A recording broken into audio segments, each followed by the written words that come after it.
Hi, everyone.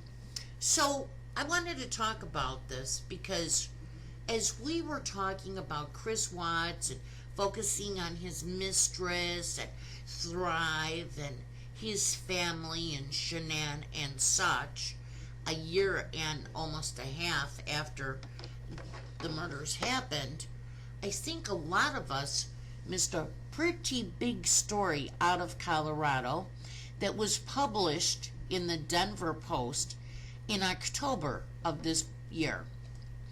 And before I go on with this story, I would like to remind all of the listeners that I am and have been born and raised a Roman Catholic.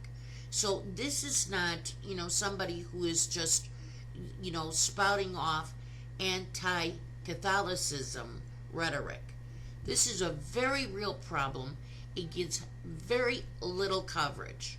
They talked about Jeffrey Epstein, but I think the Catholic Church is just as guilty, if not more so, guilty than Jeffrey Epstein. And I will tell you why. There was an 8-month investigation. And this investigation was done by a former federal prosecutor.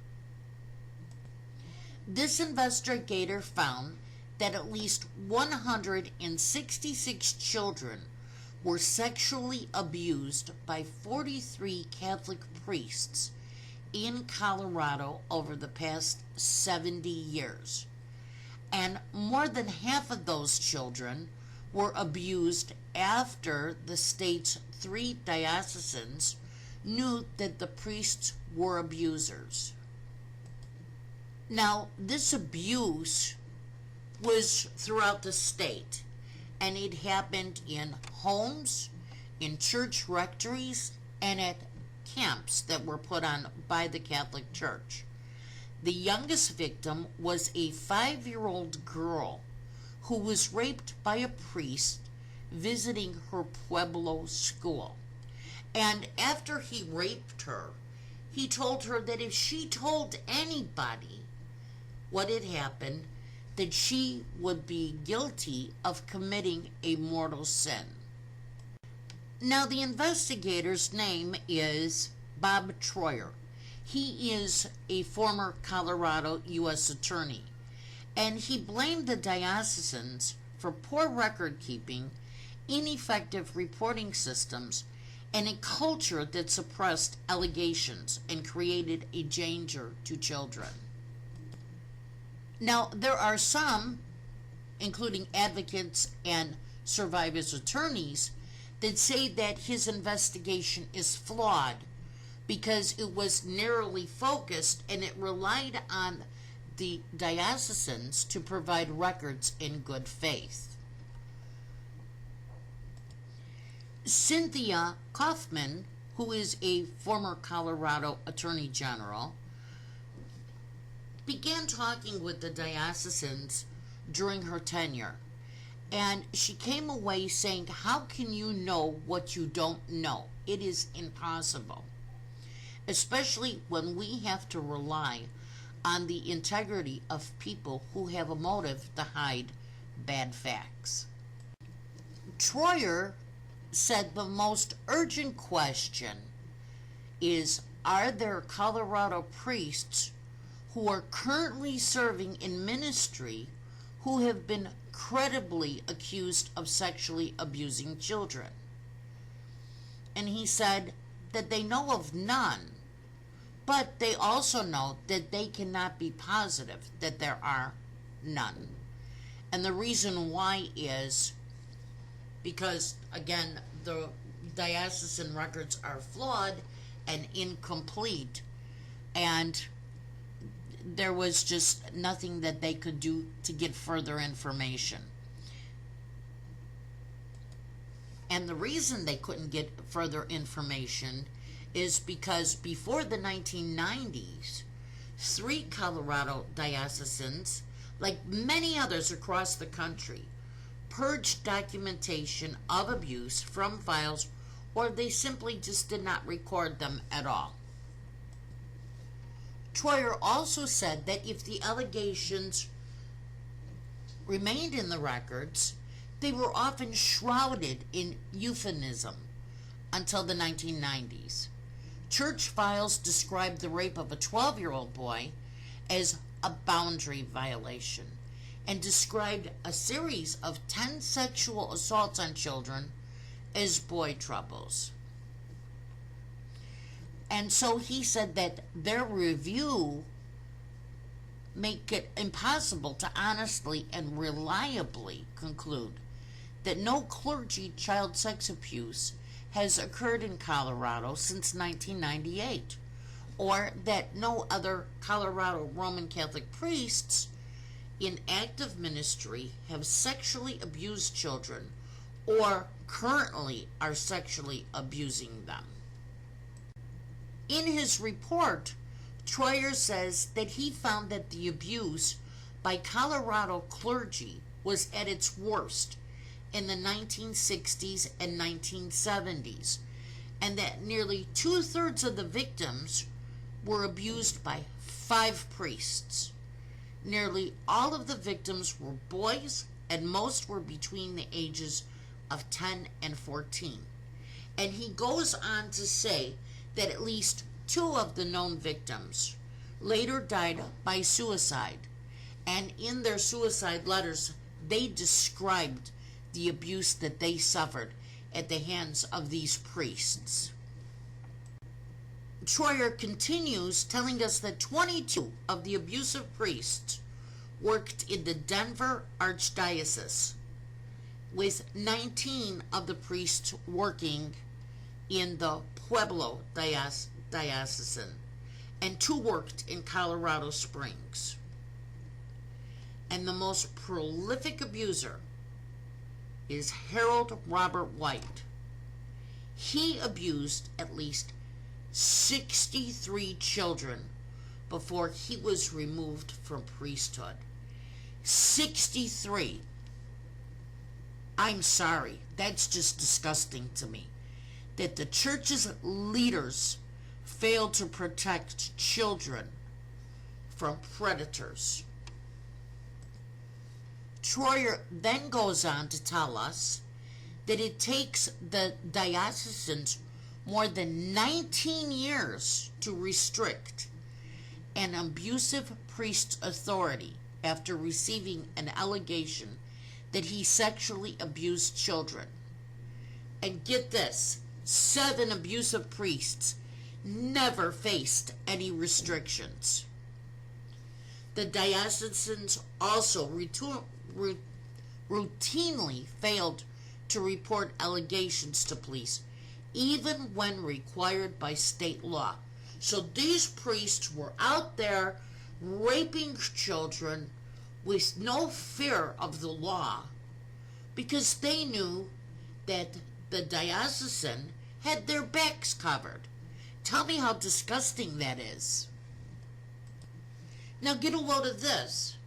Kaufman said that she had to compromise with the diocesan on the terms of her investigation because the Attorney General's office does not have the authority to convene a grand jury on the topic. The diocesan, on multiple occasions, made it very clear that they could walk away from negotiations at any time. And because of the limited information in scope, many questions still remain. While Troyer speaks of cover-ups in his report, it does not say who directed the moving around of priests or the destruction of documents. And it still remains unclear how far up the hierarchy such decisions were being made. Troyer did find that a strong culture of reluctance to report serious crimes against children, if doing so, might harm the reputation of the Roman Catholic Church or the career of a fellow priest. So, no, no, no. We don't want anybody to know that this guy likes to diddle and twiddle with young kids. Because, that might hurt his career. Sickening. And what's really disturbing is that Troyer had found out that out of 100 opportunities since 1950, the diocesan only reported the abuse to police 10 times. They did make some important improvements in voluntarily reporting to law enforcement since 2009.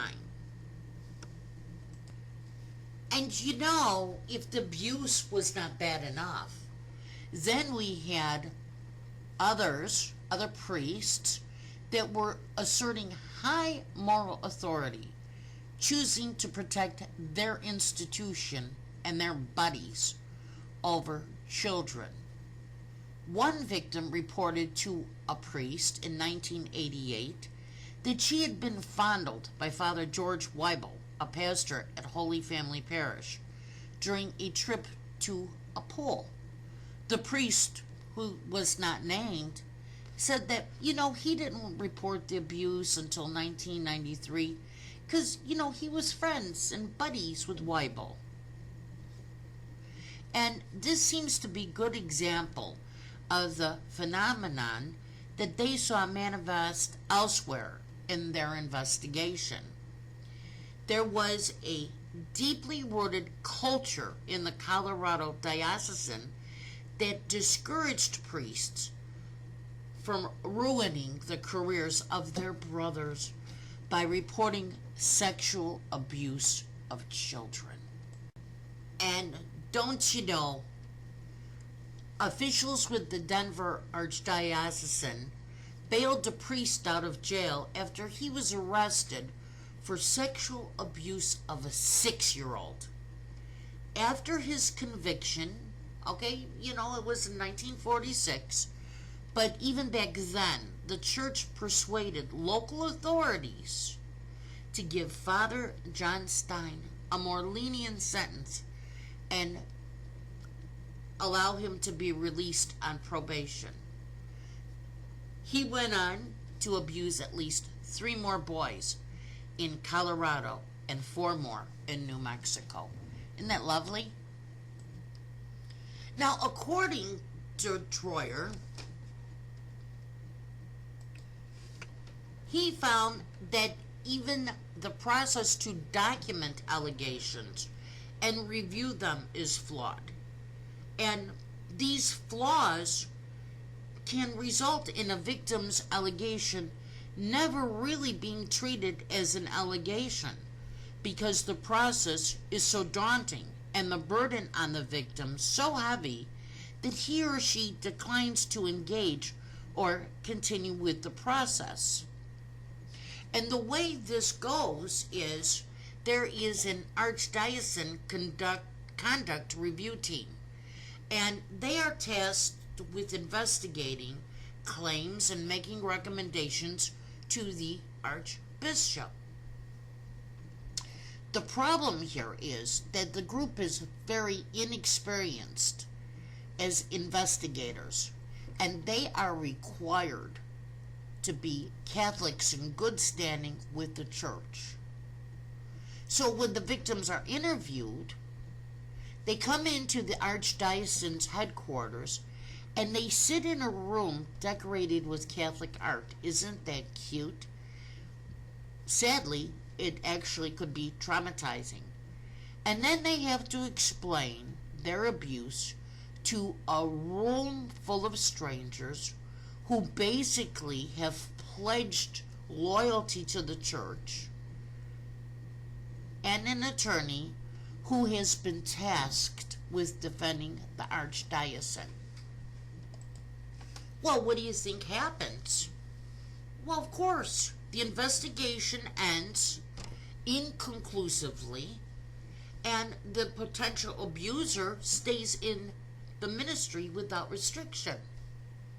It's no wonder that they don't have a solid count of how many victims there are, Because who would want to go through that? I mean, they might start out well intended trying to report the abuse that they, had gone through. But in the end, they're like, oh, forget this. This is all going towards the priest anyway. So after his long and exhaustive investigation, Troyer recommended that the diocesan do the following. A. Create an independent expert investigative agency to handle child sex abuse allegations. B. Implement an electronic record keeping and tracking system for such allegations. C. Hire a person who is fully dedicated to victim assistance. D. Improve personnel training. N.E. Hire an independent party to conduct evaluations of the diocesan investigative systems at least once every 2 years. Pretty simple, I think. Now, it's reported that Archbishop Aquila said that he would follow Troyer's recommendations. And Marquez, who is the archdiocesan spokesman, said in an email that the church recognized that despicable things happened here and that there was an incredible failure to properly address them. Really, Mark? No. You've got to be kidding me. And I have to tell you, the only reason I think that they responded this way is because the spotlight was on them. See, when they can hide behind their collars and in their rectories and pretend that they're men of the cloth, they're no better than Jeffrey Epstein. Tell me what you think in the comments below.